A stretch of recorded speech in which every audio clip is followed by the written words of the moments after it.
నమస్తే, welcome to Aadya TV. నేను మీ స్వర్ణ. ప్రస్తుతం మనతో పాటు ఉన్నారు సీనియర్ జర్నలిస్ట్, సినీ పరిశోధకులు ఇమ్మంది రామారావు గారు. నమస్తే అండి రామారావు గారు. నమస్తే రామారావు గారు, మీరు సీనియర్ రామారావు గారితో అంటే నందమూరి తారక రామారావు గారు మహానుభావుడు. ఓకే, చాలా రోజులు కలిసి ఉన్నారు కాబట్టి, ఆయన దగ్గర పని చేసిన వారు కాబట్టి, రైట్, అత్యంత సన్నిహితంగా అత్యంత దగ్గరగా చూసిన వ్యక్తులలో మీరు ఒకరు కాబట్టి, సో మర్చిపోలేని సంఘటనలు ఏమైనా ఉన్నాయా? ఏమైనా షేర్ చేసుకుంటారా?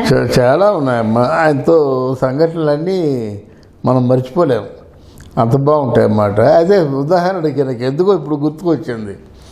అంటే ఆ సంఘటన చిన్నాయన చెప్పాడు నాకు. అంతకుముందు జరిగిన సంఘటన చిన్నాయన చెప్పాడు. చాలా ఎక్కువగా అది పెద్ద ఆయన ఉంటుండగా చెప్పాడు. అది ఏంటంటే రామారావు గారి తాలూ కంపెనీలో జీతాలు చాలా ప్రాంప్ట్గా ఉంటాయి. 30వ తారీఖున జీతాలు కవర్లో పెట్టి ఉంటాయి, అంతే. వెళ్ళి తీసుకోవాలి, కానీ తీసుకోకపోతే మీదే తప్పు. అది అదే ఇక్కడ రామారావు గారి సినిమాలో పనిచేసే వాళ్ళందరూ 30వ తారీఖున వెళ్ళి జీతాలు తీసుకున్నారు. ఒక్క రేలంగి మాత్రం జీతాలు తీసుకోలేదు. రేలంగి ఎన్టీ రామారావుని నాగేశ్వరరావు గారిని బావగారు అని పిలుస్తాడు. అప్పుడు చిన్నాయన కూడా, బావగారు మీ జీతం తీసుకోలేదు, మరి మాకు ఇబ్బంది అవుతుందంటే వసవే ఆడిపోతుంది అని చెప్పాడన్నమాట. అలా జీతం ఉంచేశాడు. అయితే ఆయన బయట చెప్పాడట, నేను ఎందుకు ఉంచాను తెలుసా? ఆ డబ్బులు ఖర్చు అయిపోయినట్టయితే రామారావు గారి కంపెనీలో జీతం సకాలంలో ఇవ్వలేదు, ఆ డిసిప్లిన్ తప్పారు అనడానికి ఆ డబ్బులు ఉంచాను అని చెప్పేసి, ఎప్పుడో 2వ వారంలో 3వ వారంలో నెలాఖరులో ఎప్పుడో వెళ్ళి, అది కూడా ఆదివారం రోజున కావాలని, అది కూడా ఆదివారం రోజున వెళ్ళి, బావగారు చాలా అర్జెంటుగా ఉపయోగపడదు డబ్బులు, మరి నాకు చాలా అవసరం కనుక మీరు డబ్బులు ఇవ్వాలి అని చెప్పాడన్నమాట. అది కూడా పెద్ద మొత్తం అంట. అంటే మోర్ దెన్ 50,000 రూపీస్. అలాగా అప్పట్లో వాళ్ళు 1,00,000 తీసుకునేవారు కదా, అందరూ లక్షలు తీసుకునే వాళ్ళే. ఇప్పుడు ఎన్టీ రామారావు, నాగేశ్వరరావు, సావిత్రి, రేలంగి, నాగయ్య అందరూ లక్షలు తీసుకునేవాళ్ళు కదా. అది పెద్ద అమౌంట్ ఇవ్వాలి అనేసరికి గుండె జారిపోయింది ఎవరికి? చిన్నాయనకి. ఇదేంటి ఆదివారం నాడు వచ్చి డబ్బులు అడుగుతున్నాడు అంటే, లేదు బావగారు, నేను చెప్పాను కదా మీ దగ్గర అది ఏమంటారు దాన్ని, రసీదు కాదు నాన్న, మీద బ్లాంక్ చెక్. ఎప్పుడు వెళ్ళినా సరే మీ దగ్గర ఉంటుంది కదా అమౌంట్, ఆ ధైర్యంతో వచ్చేసాననేసరికి ఈలోగా చిన్నాయన చెప్పాడు, ఈలోగా టిఫిన్లు చేయండి, పలహారాలు చేయండి, రేలంగి గారికి ఇష్టమైన పెసరట్లు ఇవన్నీ పెట్టారట. ఈయన చిన్నాయనేమో ఆంధ్ర బ్యాంక్ దత్తు గారు మేనేజర్ని పిలిపించాడట. అంటే ఎందుకు చెప్తున్నానంటే దానిలో అన్ని ట్విస్టులు ఉన్నాయి.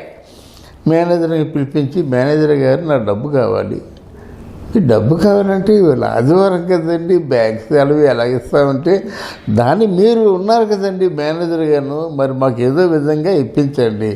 అరే నేను ఇప్పించడం కాదండి, స్టాఫ్ ఎవరు ఉంటారండి, బ్యాంక్ తెరవరండి, అది తాళాలు అవన్నీ సెక్యూరిటీ వాళ్ళ దగ్గర ఉంటాయి, నా దగ్గర ఉండవండి. అంటే సెక్యూరిటీ వాళ్ళ దగ్గర ఉన్న మీదో ఒక తాళం ఉంటుంది కదండి అంటే, వాళ్ళ దగ్గర మాట్లాడతారా, వాళ్ళకి అన్నీ తెలుసు కదా, మీ దగ్గర ఉంటుందండి, చూడండి, నాకు అమౌంట్ ఇవ్వండి అంటే, ఇంకా ఎలా రా భగవంతుడా అని చెప్పేసి, ఏడు బాగారు ఏదైనా ప్రాబ్లమా అన్నట్ట రేలంగి గారు. అంటే ఏం ప్రాబ్లం ఏం లేదు, మధ్యాహ్నం భోంచేసి వెళ్ళండి అంటే, ఆ భోజనం కాదండి, నాకు అర్జెంటు డబ్బు అవసరం వచ్చానండి నేను అని అన్నట.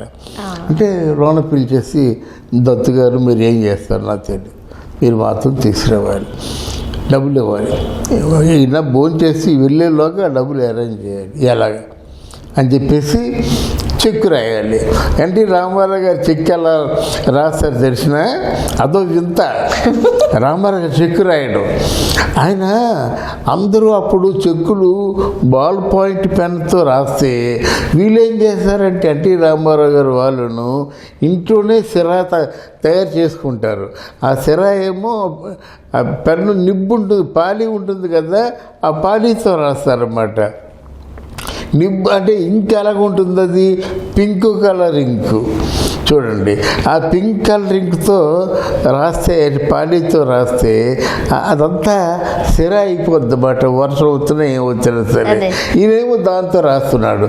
అదేంటండి మీరు పాలీతో రాస్తున్నారు, పింక్ కలరు, ఏదైనా వర్షం వస్తే మొత్తం అంతా ఆ ఫిగరు అంతా కొట్టుకుపోతాయి కదా, ఆడిట్లో చాలా ప్రాబ్లం వస్తుందంటే ఈ ఊరుకుంటాడు ఎన్టీ రామారావు. నాకు అదే అలవాటు, ఆ సిరాతోనే రాస్తాను. అందులో వాళ్ళు ఎన్టీ రామారావు త్రికృష్ణరావు గారికి వాళ్ళ అలవాటు ఏంటి తెలిసిన, చెక్ అంతా ఇంగ్లీష్లో రాస్తారు, సంతకం తెలుగులో పెడతాడు. ఆయన చెన్నైన అంతే, చెక్ అంతా ఇంగ్లీష్లో రాసి సంతకం మాట తెలుగులో పెడతాడు అన్నమాట. తెలుగులో పెడితే ఇది ఎక్కడండి ఎలాగంటే, నా అవసరమైతే బ్యాంకులో అకౌంట్ క్లోజ్ చేసేస్తా, నాకు ఎవరు డబ్బు ఇస్తాడో వాడి దగ్గర అకౌంట్ ఓపెన్ చేస్తా అంటే అప్పుడు ఆయన ఇంట్లో వెళ్ళి ఏదో అరేంజ్ చేశాడు. ఆ చెక్కు తీసుకొని తర్వాత మరి ఏం చేస్తాడు, ఇక్కడ ఆ అమ్మ డబ్బు అరేంజ్ చేశాడు అన్నమాట. అరేంజ్ చేసిన తర్వాత భోజనం చేస్తాడు కదా రేలంగ్ గారు, బాగా హ్యాపీ అంటే ఇష్టమైన అన్ని వండి పెట్టారు కదా, బాగా రాస్తానని నేను అన్నాడంటే. అదేంటి బాగా డబ్బులు తీసుకెళ్ళారంటే, డబ్బుల కోసం ఎవరు వచ్చారు, హ్యాపీగా ఊరికే నేను నాట పట్టిద్దామని వచ్చాను, కానీ నీ తాలూకు నిజాయితీ అనేది కళ్ళారా చూశాను, నా చాలు, నీలాంటి వాడు ఉండాలి డిసిప్లిన్కి అని చెప్పేసి ఆయన షేక్ హ్యాండ్ ఇచ్చేసి వెళ్ళిపోయాడు అన్నమాట.